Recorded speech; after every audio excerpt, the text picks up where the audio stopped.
একটি ছেলে একটি মেয়েকে ভালোবেসে বিয়ে করে। মেয়েটার খুব স্বপ্ন সে পড়াশোনা করবে, বড় সার্ভিস করবে, কিন্তু তাদের সামর্থ্য নেই তাকে পড়াশোনা করানোর বা বড় সার্ভিস পাইয়ে দেওয়ার। ছেলেটা খুব চিন্তা করছে এটা নিয়ে যে তার স্ত্রীর স্বপ্ন সে পূরণ করতে পারছে না। শেষমেশ সে কী করলো, লোন নিল।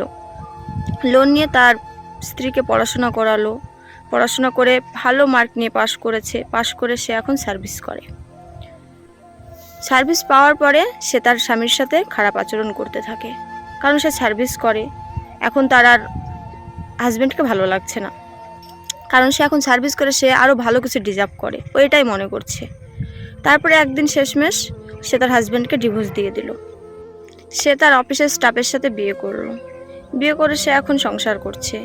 এদিকে ওই ভাইটা এখনও লোন শোধ হয়নি, সে এখনও লোন শোধ করছে।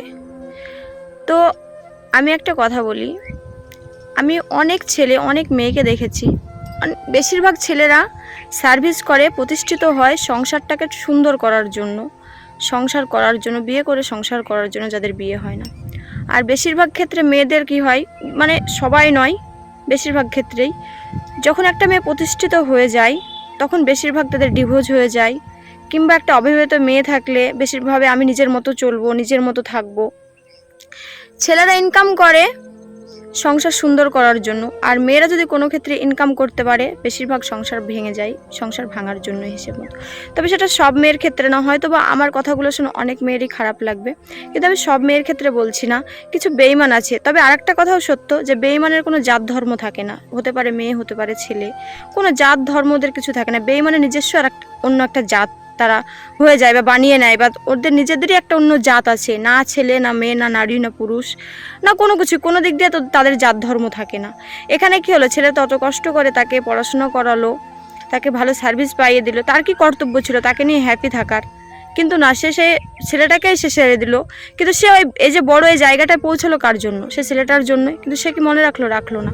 তাই বেঈমানের কোনো জাত ধর্ম হয় না, আর বেঈমানদেরকে কখনোই সুযোগ দিতে হয় না, এটা আমি বারবারই বলি। যে কোনো কিছু কাউকে দেওয়ার আগে সে ছেলে হোক কিংবা মেয়ে হোক অনেক ভাবনা চিন্তা করতে হয়। বোকার মতোই কারোর জন্য নিজের সর্বস্ব উজাড় করে দিতে নেই, উজাড় করে দিলে এইভাবেই ঠকবে। সে যেই হোক, একটা ছেলের ক্ষেত্রেও হতে পারে, একটা মেয়ের ক্ষেত্রেও হতে পারে। আমি একটা ছেলের ক্ষেত্রে বললাম, একটা মেয়ের ক্ষেত্রেও এমন হতে পারে। তো একটু ভেবে চিন্তে চলবে। আর আমি যদি কোনো ভুল বলে থাকি, আমার কথাগুলো কেউ যদি মনে কষ্ট পেয়ে থাকো, প্লিজ আমাকে ক্ষমা করবে। ধন্যবাদ। মুছে যাওয়া দিনগুলি আমায় যে